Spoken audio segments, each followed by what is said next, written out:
Next, let's hear from our LEAs and our industry panelists regarding what they see in their crystal ball. So let's go to our LEA representatives first, and John, I'm going to put you on the spot if I might. Could you share with us your ideas on how data systems might become more useful in guiding instructional and administrative decision-making? Sure, thanks, Dan. This is the type of question I love because I can dream and not really have to figure out all the nuts and bolts to make everything work just the way that I envision it.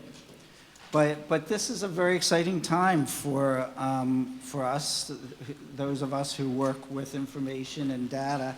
We live at a time of unprecedented computing power that can handle huge volumes of data and different types of data and produce some very, very valuable information. So some of the things that I think would be very, very beneficial for the ideal data management system would first and foremost be that the data system be easy to use, both at the point of entering data and getting the data back.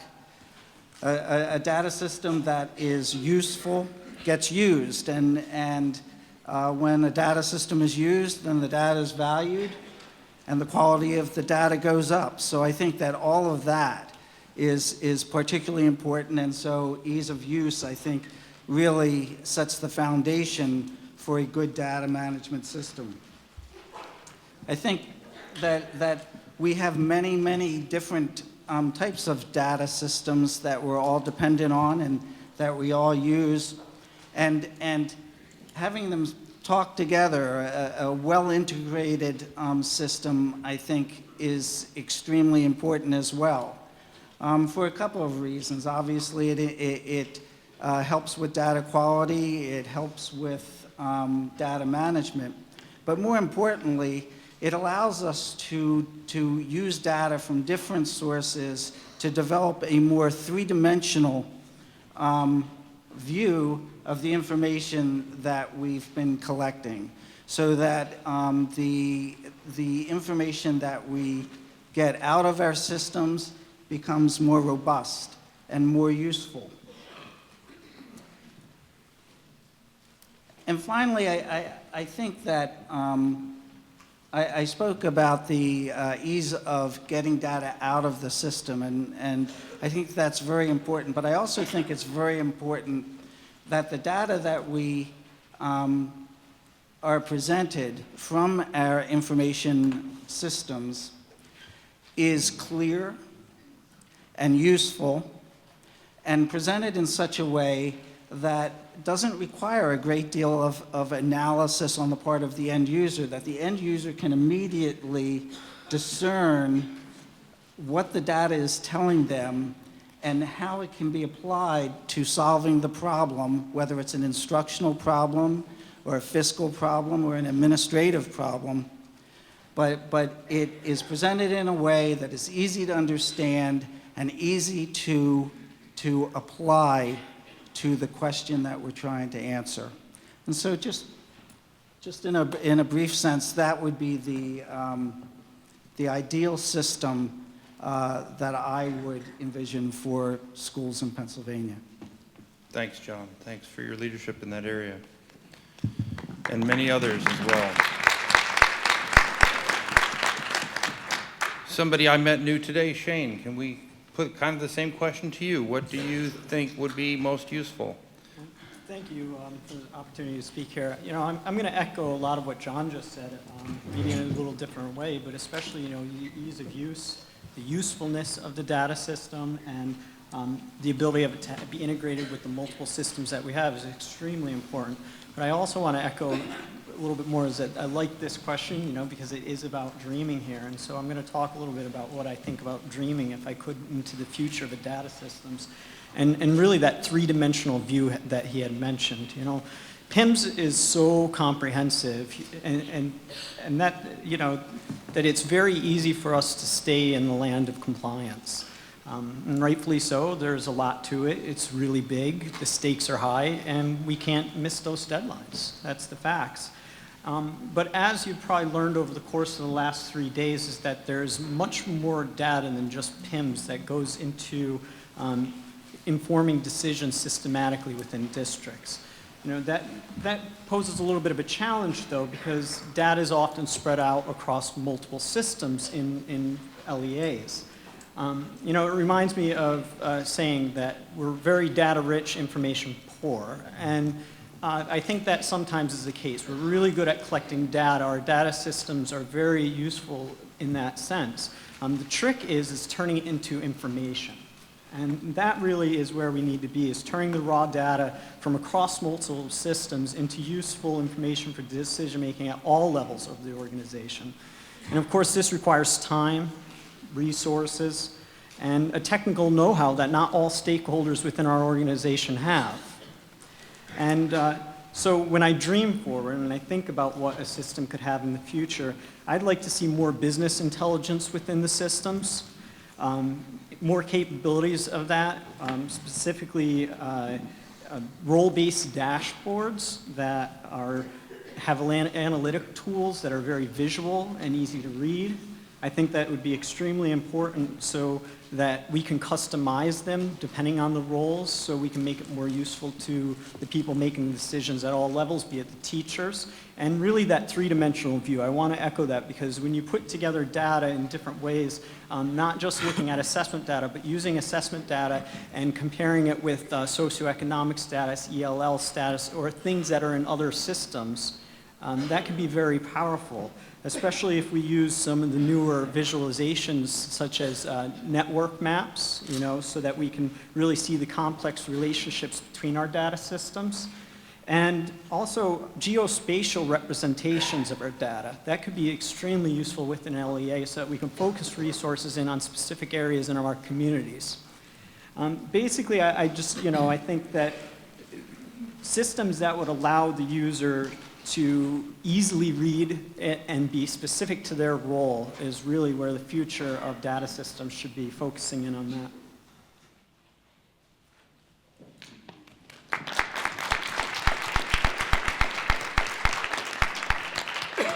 Thank you, Shane. I've heard over and over how valuable it is for the department and the data warehousing folks to hear from LEAs and their dreams and how they will use data systems. Tony, can we turn to you?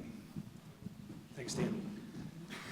My role is not only just a PIMS administrator, but I also manage an SIS system. I also manage a SharePoint farm.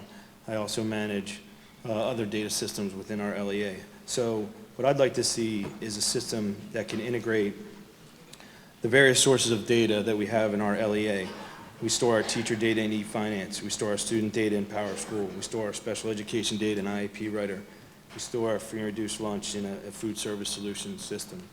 I'd like to see a data system that could integrate and talk to each other, and not only have the data talk to each other, but also validate the data. So when I run my PIMS templates, I know where I have errors, and I could quickly go and fix those errors, and before I send it up, I'll have good, clean files. So a data system that could integrate everything and validate it would help me a lot and give me more time back. Thanks for that perspective. It's nice to know all the dreaming that's going on out there, and as we say, we're spending our time in compliance, but it's really good to hear some of these things that will make it easier. So let's see what's going on in industry. If we could go, maybe Mike, if you could take the lead and tell us what you're seeing. Sure.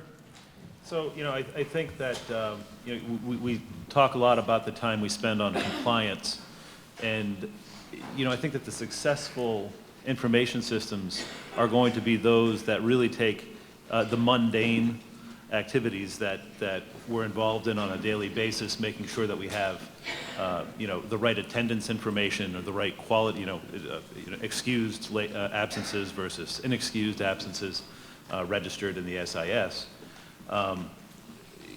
Right now, so we have these really mundane tasks that we're busy with on a daily basis. Those get put into systems, and that information immediately becomes very arcane. right? So it goes up into some format called PIMS that powers machines behind the scene. And the real effective data systems in the future are going to be those that help you draw pictures with that data so that you can tell stories that ultimately engage all of the stakeholders.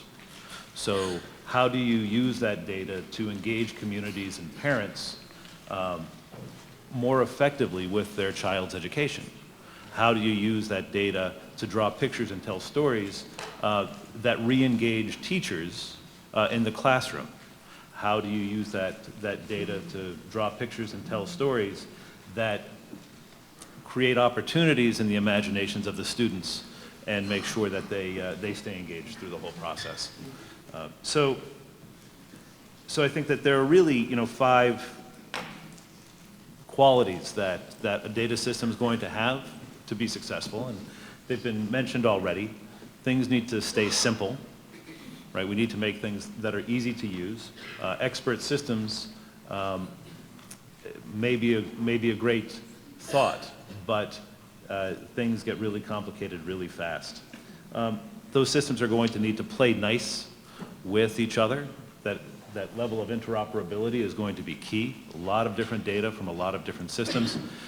So there are a lot of standards, whether it's an Ed5 standard or a SIF standard or an IMS standard or PIMS or what have you, but some level of interoperability and understanding amongst all of those groups. We need to be able to share that information back and forth through APIs and protocols that make sense from a technical standpoint. Those systems also have to be designed to be helpful, so they have to be purpose-driven. Data for data's sake is not anything that's going to help you really engage students or families or communities. And finally, these systems need to be established that schools can innovate in ways that are most effective for their communities, rather than being points unto themselves and ultimately creating silos. So it's really data to drive innovation, I think. Thank you. Thank you very, very much. Nice crystal ball. I had a chat with Dan last night. I'm a little bit nervous. Dan? Nervous with good reason, I would say. Yesterday I did a session, and my friend Charles told me afterwards, he goes, Dan, you were laconic today, and I really appreciate that. And I said, thank you. And then I had to go look that word up after. And I encourage you to do the same. And I'm going to try to be laconic again, Charles. So how can data systems influence decision-making in an LEA? I don't think they can. Thank you. No, I don't think the data systems can. I think that until teachers in classrooms see the information that they get from kids on a minute-by-minute, hour-by-hour, day-by-day basis as data, and then change their instruction as a result, the data system isn't that important, or it will be limited in its impact. Teachers need to see student performance as data and then do something about it. They need to collaborate with each other. They need to change their practice. They need to experiment. They need to try new things to improve student outcomes. And until they do that, the data system, in my opinion, doesn't matter as much. I apologize to my colleagues up here in advance for saying that. But I think that formative assessment data in classroom is what is the engine of change. And I've seen that in many, many places across the country. That's what changes, that's what improves outcomes for kids. And when that data is meaningfully used, the educators will come to you and demand a system that helps them.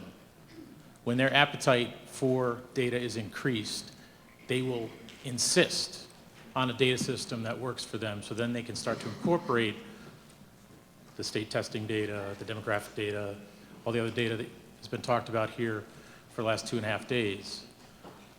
But that's where I think the change will come, and that's what my crystal ball tells me, is that when that happens, the data system will then have true power to transform and do all the things that everybody's been saying up here. When I had a conversation, when we had this conversation last night, I was reminded of Dr. Q's comment, and I was like, can I tell the difference between a student and a squirrel? Or am I just a data junkie? So thank you for keeping us straight on that. Thanks a lot.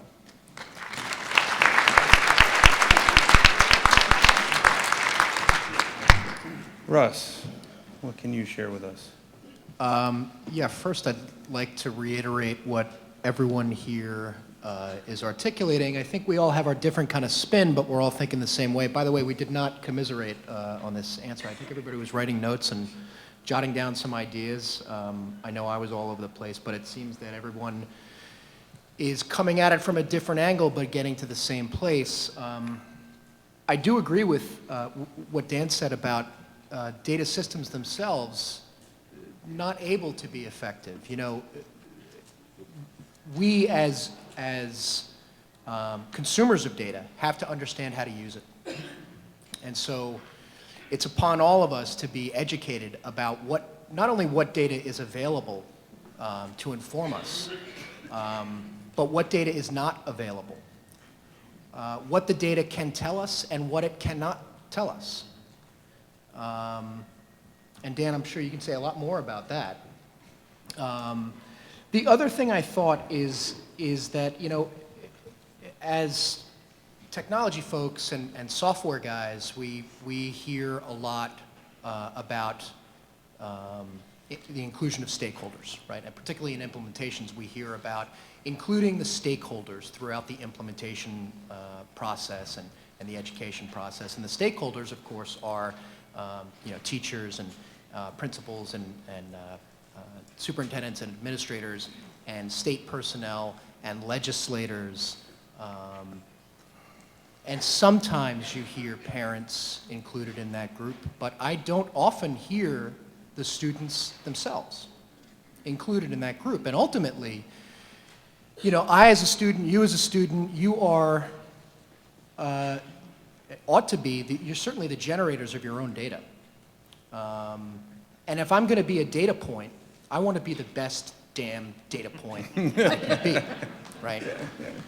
So in some ways, I think the conversation needs to shift to the folks who are creating all of this data, which is you and me and our kids, the students themselves, to understand that this data is being generated. Everything you do is being looked at. And it may be used to improve your outcome or a group outcome, a group of which you're a part of. And so don't be passive about that. If you include the students with and give them the ability to actually look at their data and educate them about how it's being used and how it affects them, I would bet a lot of them might be motivated to improve themselves. So yeah, I'll leave you with that thought. Thank you. Thank you very, very much.